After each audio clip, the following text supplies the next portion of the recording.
Hello children, I am Veena Bhargava, author of a textbook of ICSE Geography for class 10 published by Goyal Brothers Prakashan. This video is a presentation on guidelines for map pointing. As you know, map pointing is a compulsory question in ICSE board examination paper of geography carrying 10 marks. I am sure it will be very useful for students of ICSE all over India. This video is a sequel to my 3 videos on interpretation of topographical survey sheets on YouTube. Since map pointing is a compulsory question carrying 10 marks and the syllabus is given to the point by the council, you must master this skill and get full marks in this question. For best results, you must practice on the river map of India given in the specimen paper released by the council. The same map will be given in the examination for you to do. Some features were added in the syllabus by the council as shown in the slide. You must practice map pointing strictly as given in the syllabus. No additional points are required to mark. For example, if red soil in one area south of Tropic of Cancer is asked, then mark only one area in the south and not all the areas. The labeling of the map should be done on the map itself and not by writing the question number or making a key. Map pointing skill requires precise marking. Therefore, you must have your well-sharpened pencils, eraser and color pencils at hand so that you don't have to depend on others at the time of examination. Do not make use of color sketch pens and crayons as they are not to be used. While working on map, wise use of arrows is advisable to avoid overcrowding on the map. The use of arrow gives specific location on the map. Arrowhead must point towards the feature asked. The arrows must be marked horizontally and not in all directions. The labeling on the map must be done in capital letters in black pen. Use of colors while marking on the map is mandatory. You are expected to use specific colors while doing this exercise. These colors are accepted worldwide. Yellow color is used for plains and deserts. You must use orange for plateaus. Mountains are always marked with reference to rivers in brown. They should be marked with a single line as shown in the map. All water bodies must be marked in blue, including rivers, gulfs, and straits.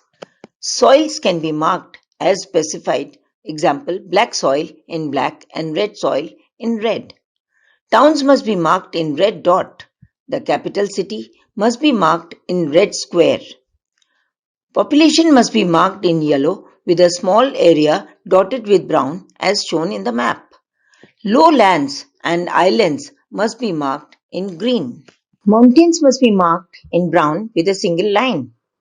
While marking a mountain range, you should keep in mind its location and direction. It is easier to mark the mountain range with reference to rivers. You must not draw a mountain range across a river or intersecting a river valley. Example, Eastern Ghats must not be marked between Krishna and Godavari Valley. Mount Godwin Austen or K2 and Mount Kanchenjunga must be marked as a triangle in brown. While drawing the Western Ghats, you must not touch the western coastline. Deccan Plateau must be drawn within Western Ghats and Eastern Ghats in orange color. Chota Nagpur is drawn near the tributary of Damodar River along the Tropic of Cancer. In case Indo-Gangetic Plain is asked, you must start marking the area from Pakistan border in the west, covering entire area with Satluj, Yamuna, Ganga and its tributaries up to West Bengal and color it yellow as given in the map. If only Gangetic Plain is asked, then you can start marking the area covering Yamuna, Ganga and its tributaries up to West Bengal and color it yellow. Remember to color only relevant area and not exceed the limit.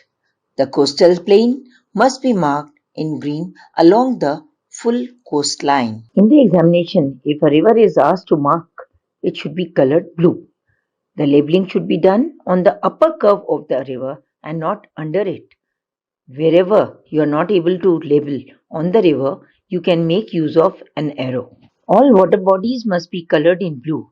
The straits, gulfs, and lakes must be shown with an arrow as shown in the map.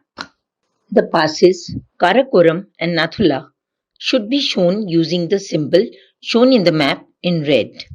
Nathula Pass is shown on the right side of the Sikkim in inclined manner. Latitude 23.5° north and longitude 82.5° east should be drawn in broken lines in red. Latitude 23.5° north should pass through the 3 points as shown in the map.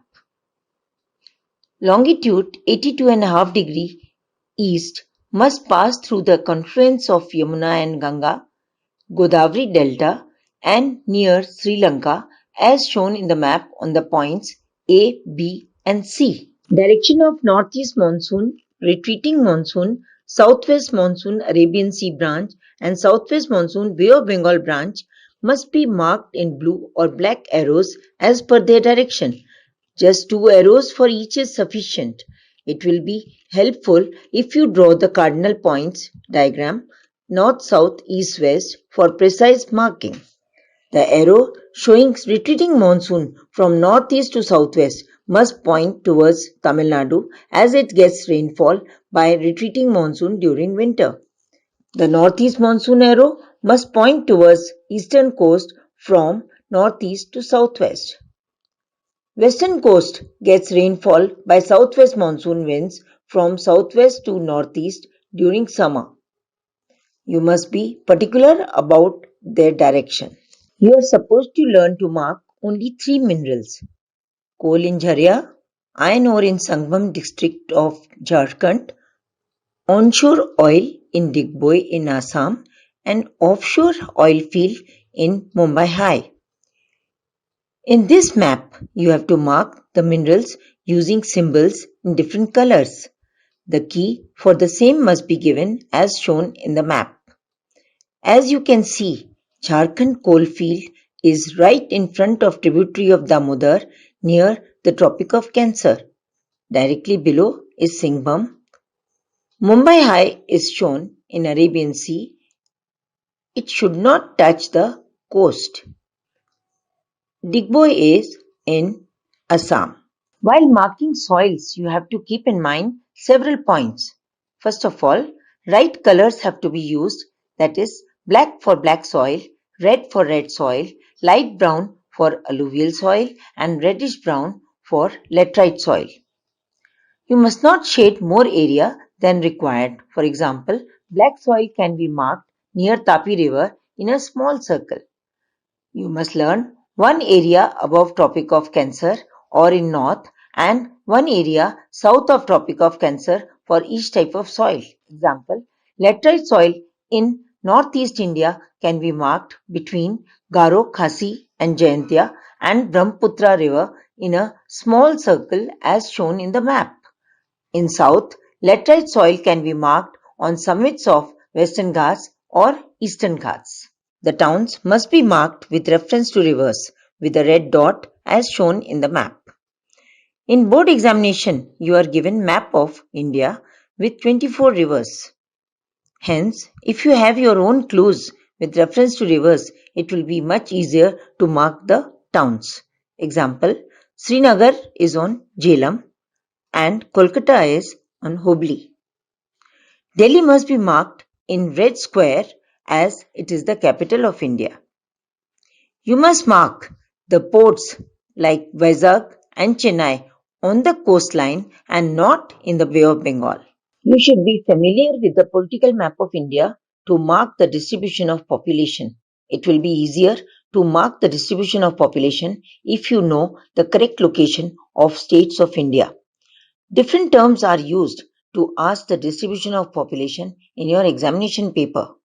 They should be labeled using an arrow in the same terms in capital letters. Example, sparse population in west is in Rajasthan, Thar Desert. Highest density of population is in Bihar. Lowest density of population in northeast is in Arunachal Pradesh. Sparse population in north is in Sikkim. Largest populated state is UP. Highest density of population in South India is in Kerala. Finally, a few points to remember. Since map pointing is a compulsory question, regular practice is the key to score full 10 marks. Use of arrows in correct direction is necessary for precise map pointing. Do draw the diagram of cardinal points north, south, east, west to mark correct direction. You must label in capital letters to avoid untidy marking. Do not forget to write your name, roll number, etc. before tying the map to the answer sheet.